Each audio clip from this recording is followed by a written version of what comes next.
Today, we're taking a detailed look at a TH12 Hybrid Farming Base designed to do one important thing: protect your valuable resources while making it difficult for attackers to reach the town hall and core defenses.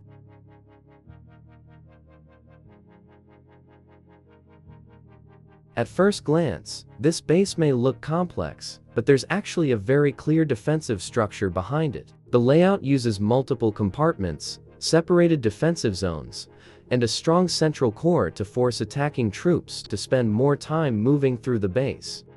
If you're looking for a Town Hall 12 base that can help protect your loot while still giving attackers a difficult path to the town hall, make sure you stay until the end, because I'll also show you where you can get the base link.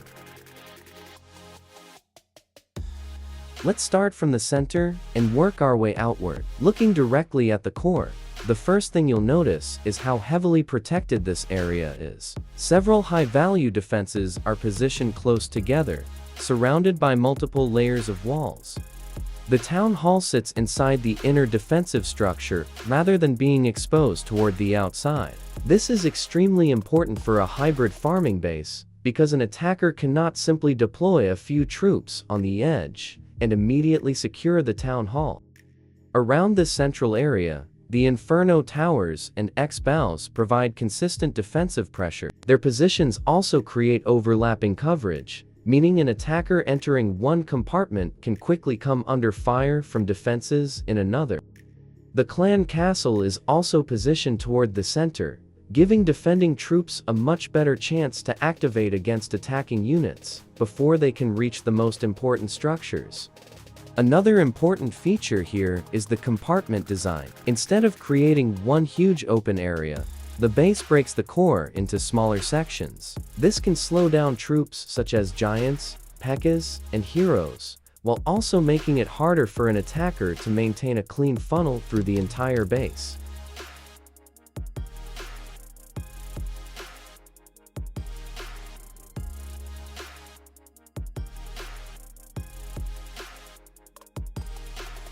Moving slightly away from the center, you'll see the resource buildings distributed across different compartments. This is one of the strongest aspects of the hybrid concept. Rather than placing all your valuable storages in one location, the base spreads them across the interior and middle sections. That means an attacker who wants to collect a large percentage of your loot has to penetrate deeper into the layout. The gold storages, elixir storages, and dark elixir storage are not simply sitting together as an easy target. They are protected by walls and nearby defenses, forcing attackers to make several separate pushes. And that brings us to the defensive rings surrounding the core. The wizard towers, air defenses, cannons, archer towers, and other point defenses are distributed throughout different compartments instead of being stacked in a single location. This gives the base a balanced defensive profile. Air attacks have to deal with multiple layers of anti-air defenses, while ground armies face a combination of splash damage and single target defenses. The attacker therefore cannot rely on one simple entry point and expect the entire base to collapse. If you're liking the design so far, here's the important part. If you want to use this exact Town Hall 12 Hybrid Farming Base on your own account, you can get the base link from the description of this video. Just open the description, find the Town Hall 12 base link, and copy it directly into Clash of Clans. And before you continue, take a moment to look at the outer compartments, because this is where the base becomes even more interesting.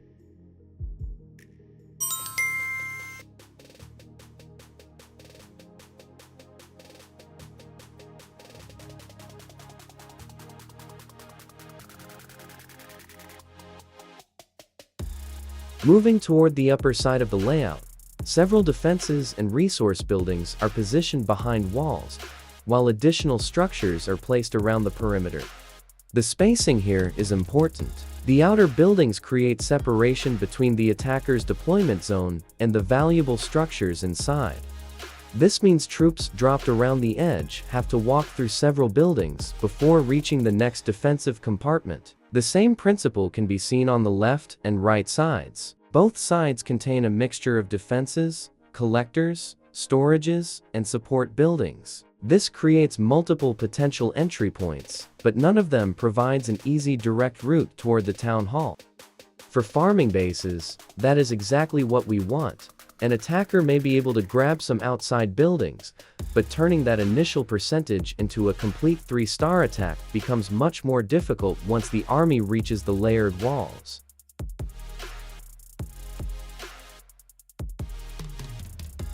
Let's move down toward the bottom section. You can see another series of compartments protecting the lower defenses and resource buildings. The walls create a zigzagging path that prevents troops from simply moving in a straight line toward the core.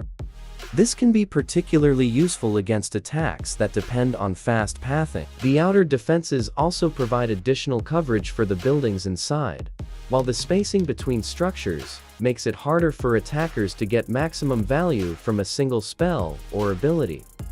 And finally, take a look at the overall symmetry of the design. The base doesn't rely on one single defensive trick. Instead, its strength comes from several smaller advantages working together: centralized, high-value defenses, separated resource storage, layered walls, multiple compartments, and defenses covering different attack angles. That makes this Town Hall 12 Hybrid Farming Base a strong option for players who want a practical, everyday layout that prioritizes both loot protection and town hall security. If you want to test this design yourself, don't forget that the base link is available in the video description. Copy it, load it into your Clash of Clans account, and give it a few attacks to see how it performs against the armies you commonly face. And if this base helped you, make sure to like this video, share it with your clanmates, and subscribe to the channel for more Town Hall base designs. Also, don't forget to turn on the notification bell, so you won't miss the next base layouts. Thanks for watching, and good luck defending your loot.